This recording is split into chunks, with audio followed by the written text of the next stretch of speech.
అమ్మా రావే, ఇక్కడ ఏ బాబాలు లేరు బాబాయి లేరు, ముగ్గురు కలిసి మూడు ముక్కలు అడ్డాడుకున్నారు.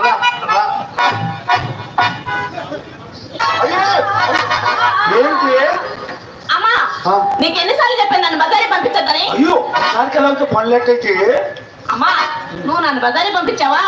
ఈ గుంటూరు కుర్రాళ్ళు ఏమన్నారో తెలుసా? గాజువాక పిల్లమ్మే గాజులోల గాజ, గాజువాక పిల్లమ్మే గాజులోల గాజ, గాజువాక పిల్లమ్మే గాజులోల గాజ, నీ చెయ్యి చూపలేదా, నీ చెయ్యి చూపలేదా,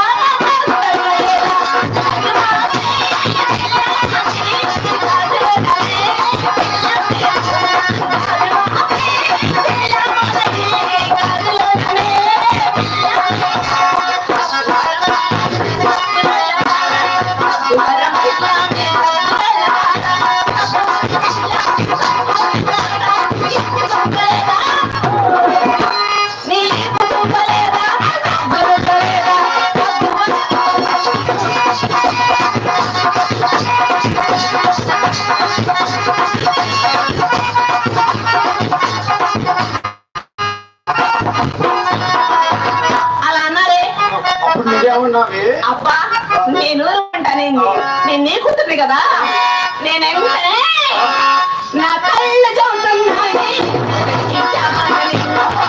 కళ్ళు చెబుతున్నాయి ప్రేమించాలని,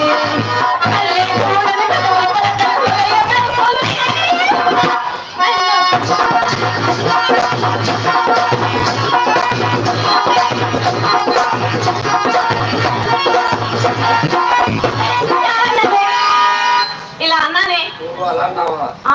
తడావుడిగా ఎందుకు వచ్చావే? అబ్బా అది పరిగెత్తి బాగా పడ్డానే. అయ్యో పరిగెడుతూ బాగా పడుతూ ముందు మట్టి వెనకెందుకైతమ్మా పడి పక్కకు వెళ్ళలేవే. అయినా తడావుడిగా ఎందుకు వచ్చావే? అమ్మా, ఎవరో పెద్దశెట్టి గారు కుమారుడు చిన్న సుబ్బారావు గారు అంటే నన్ను చూసి చిత్రాయిత్రా ఏంటనో వెళ్ళానా?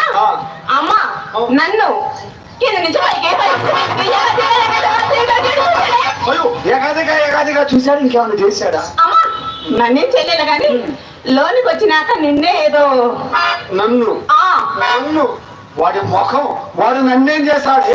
వాడు అబ్బవారు లేక ఇల్లు కాబట్టి 7 నెలల తర్వాత లేసాడు గట్లు కట్టించుకొని.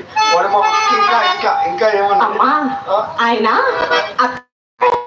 అడిగారు చిత్ర మీ అక్క చేస్తుంది అన్నారే. నేనన్నాను, ఏమండి బావగారు, మా అక్క మేడ మీద గదిలో చక్కగా ముస్తా పడుతుందని చెప్పానే. చెప్పావు? ఇంకా ఏదో అన్నాడమ్మా. నీ నోట్లోంచి మాట వచ్చేసరికి ఊరు మోడు మోగిపోయేట్లేదు. అమ్మి రామ్మ రావే, పట్టవలసిన చేప పైకి తేలింది, రావాల్సిన శక్తి గుమ్మం కూడా